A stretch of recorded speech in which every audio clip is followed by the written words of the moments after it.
Hey guys, welcome back to our urban homestead. My name is Chelsea. If you're new here, welcome. If you've been here a while, welcome back. And I just got done going through the kitchen freezer.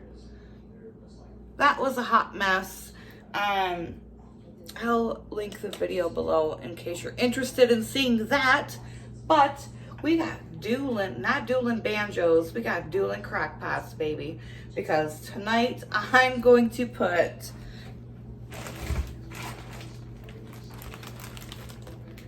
chicken carcasses and chicken bones into one. And then I have these pork ribs that were in the freezer that didn't get used. And I'm gonna put these in the other, and we're gonna make stock. My pantry is very low on stock. I only have 6 quarts of chicken stock and maybe a couple of beef stock, none of pork stock. So this is, the perfect opportunity after a freezer clean out to go ahead and get that made. So I've got the chicken in this larger one. I'm gonna put the pork into the smaller one.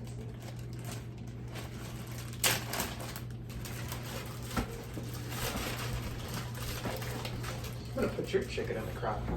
Whoa!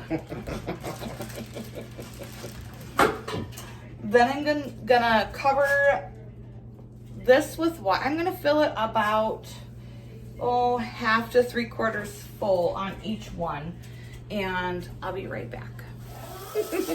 Okay, so upon adding water to that, it has been that is actually the prime rib that was left over from Christmas. That is not pork ribs. That's prime rib. So we're gonna do beef stock and chicken stock.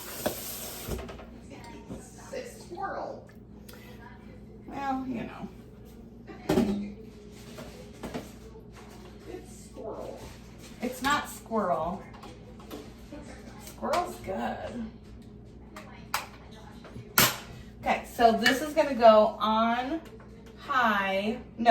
low overnight, 10 hours.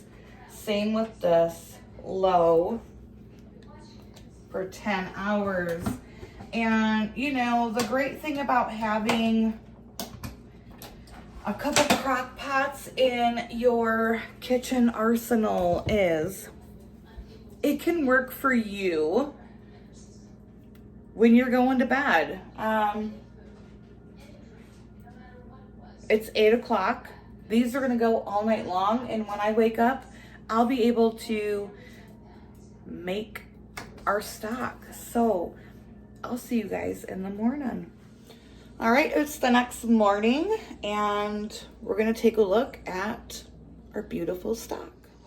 So this is the beef from that prime rib. All of these floaties are the seasonings from it. I am going to add a little bit of beef base to this, but first I have to get it strained into a pot. And here is our chicken. I believe there's some turkey in there too. I think it's some mixture of turkey and chicken. And I have to get this strained as well. But in the meantime, I've got 7 quarts in here. I'm gonna get those heating up. And of course, I'll be using my 4 jars canning lids. There is a code in the description and a link to both US and Canadian websites. Okay, so I've got, looks like just about 4 quarts. I put it through this mesh sieve just to get any bits of meat and as much of those like seasoning flecks as I could. I could not get them all. but that's okay. It'll just add more flavor. I am out of cheesecloth. Otherwise, I would strain it through that. I'm gonna add some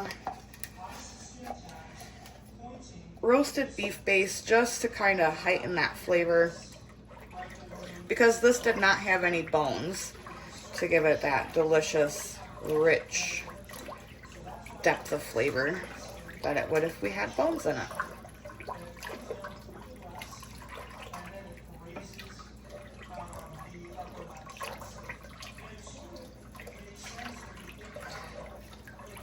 And then I'll get these into jars once the jars are warmed up in the canner.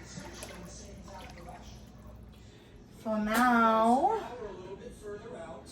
we're gonna fill up the jars.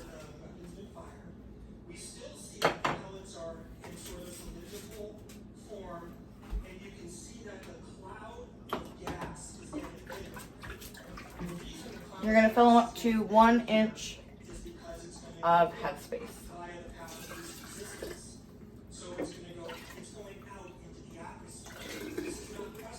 And then I'm just gonna place them in my canner and they'll just sit there while I get the chicken stock ready.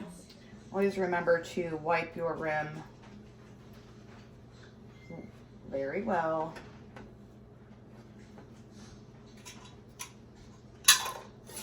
Lid on and your ring fingertip tight.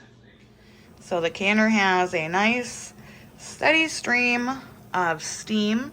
I'm gonna set my timer for 10 minutes.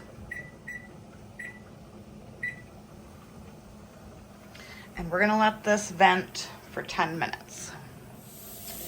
So my timer for the venting is off. I'm gonna put my weight. I use 10 pounds per pressure for my elevation. Check to see what you need to use for your elevation. And then when this gives its big jiggle, I'm gonna set a timer, and these are gonna process for 25 minutes for quarts. If you did pints, it would be 20. Now, the reason it is 25 minutes is because it doesn't have any meat in it. If you had bits of meat in it, you would want to pressure can it for 90 minutes in order for it to be canned safely. But since I know that this is only broth, 25 minutes it is. And here they are out of the canner, bubbling away and looking beautiful. Don't forget, there will be a link in my description for the best canning lids, in my opinion. There you go, guys. I mean, it really is that simple. Let the crock pot do the work for you.